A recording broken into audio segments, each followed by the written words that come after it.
The rain came down in sheets, plastering the night against the imposing silhouette of Ashcroft Mansion. Police lights sliced through the darkness, painting frantic, silent strokes of red and blue across the ancient stone.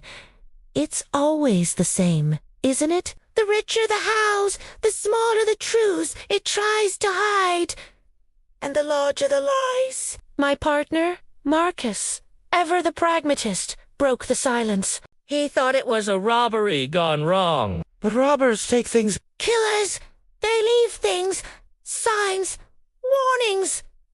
The mansion just stood there, a silent titan against the storm, its silence speaking volumes. Inside, the scene was just as quiet, but infinitely more chilling. In the study, Victor Ashcroft, the patriarch, the king of this castle, was slumped in his favorite armchair. The door was locked from the inside. A glass of expensive whiskey sat untouched on the table beside him, its amber liquid catching the light. There were no wounds, no signs of a struggle.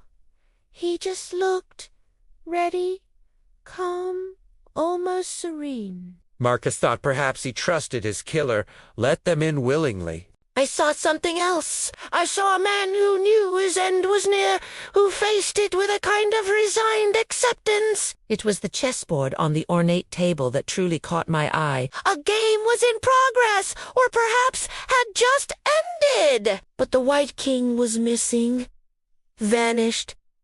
Someone had taken the king. It wasn't just a missing piece. It was a message, a statement of control.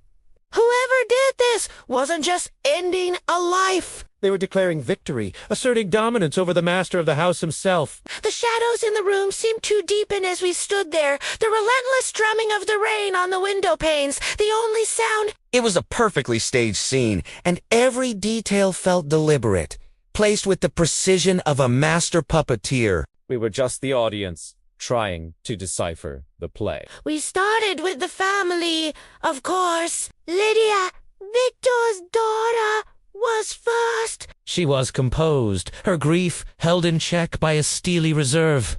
She'd last seen her father at dinner. He had been his usual self, she said, and had dismissed the staff early. When I asked if he seemed afraid, her answer was telling. He didn't fear death, she claimed. He feared He feared becoming a forgotten king on a dusty board. Her eyes met mine, and in that brief, loaded glance, I felt the weight of secrets, a burden heavier than the storm raging outside. Everyone in his house was playing a game, and I had a feeling the stakes were much higher than just the family fortune. Next was the housekeeper, Mrs. Crow. She'd been with the family for decades. A silent observer who had likely seen more than anyone. She spoke in quiet, measured tones, her words like little pebbles dropped into a deep well. She told me that silence can speak, if you know how to listen. When I pressed her about what she might have heard, her response was cryptic. She only heard what the walls remember. As she poured us tea, the steam curling into the air like ghosts, I knew her words held more meaning than she let on. The walls of Ashcroft Mansion had memories, and Mrs. Crow was their keeper. But getting her to share them would be like trying to catch smoke in my hands. Back in the car, the rain still lashing against the windshield, Marcus laid out the most obvious theory. Lydia inherits everything! The motive is clean, simple, but it felt too neat. Too perfect! A puzzle with all the pieces fitting just right is usually a puzzle that's been deliberately arranged. Marcus argued that Lydia was sharp, that she would have learned from her father how to be ruthless. And I had to agree. She was capable! In our line of work, you learn that capability is all you really need to look for. Motive, opportunity, those are just details. The real question is, could they do it? And Lydia Ashcroft? She absolutely could.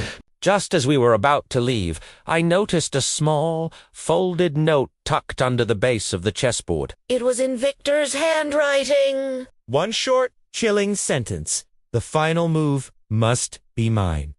Marcus saw it as a suicide note, a confession. Case closed. But I saw it differently. It wasn't a confession. It was permission. It was an agreement. Victor knew what was coming, and he was giving his killer the green light. The final move was his, but someone else was invited to make it. The game wasn't over. It had just reached its most critical turn. As we drove away, the mansion shrinking in the rearview mirror. Swallowed by the rain and the night, I knew this was just the beginning. The truth of what happened in that locked room was starting to crack, and what lay beneath was bound to be darker than we could ever imagine. If you enjoy dark mysteries, intricate plots, And suspense that keeps you guessing, you won't want to miss what happens next. Make sure to like this video and subscribe to the channel So you don't miss episode 2. where the secrets of the Ashcroft family start to unravel. Hit that notification bell, because the next move is coming. Thanks for watching.